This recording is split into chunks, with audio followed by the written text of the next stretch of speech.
sai cái lực cầu đó mò sợi vắt rồi anh tin mò chỉ kết cho dừng á mình phần đi anh tin dừng là sai cái lực cầu đó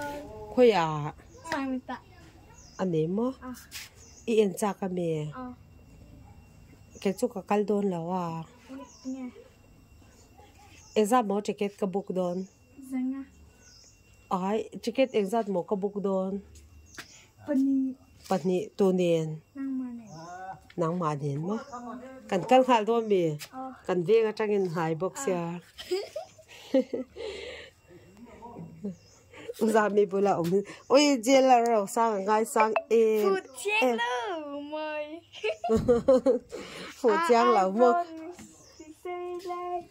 xây luôn à đúng nghề mày ngay sang véo mì xây luôn à đúng nghề mày ngay sang véo mì giờ rồi sang khai ngay sang ba anh đi lệ chắc mai đi xia giờ rồi sang hay xem mì tụi ta mà bốc han cái gì cả tụi đam tụi bao giờ là rồi sang à anh ấy cho ông ra mi cái bài bút lên ra mi cái bài xí là wa cái gì đó cái lăng mua giờ là rồi sang à phụ chiang lâu mời anh ấy cho đi xây luôn à đúng nghề mày ô xây luôn à đúng nghề phi là khăn được giải lệ đón xí là wa hết ta cần viên bù là long xì hồ là khăn được giải lệ đón bốc xe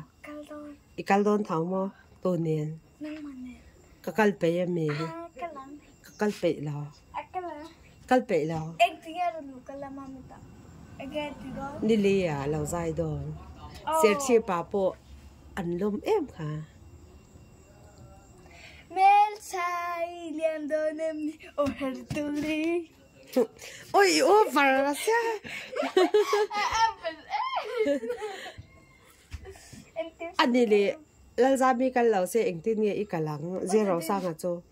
lần jadi dat cái là anh em mà motor cái này bộ motor cái này thâu luôn cái là ô jadi pick up cái này anh ấy cho nên út đi bù là cái mấy rồi anh đang mặc cái đó rồi cái mặc cái đó là rau sang khá mel chả cái tia tụ một mel chả tùy đáp từ bao giờ là rau sang à anh ấy cho nên cái lẩu đòn có ta xóa lẹ bà cái hồ đấy đòn cái hồ ngal cái ina bộ khăn lụt mẹ số mẹ trai liam đơn em ô hết tu đi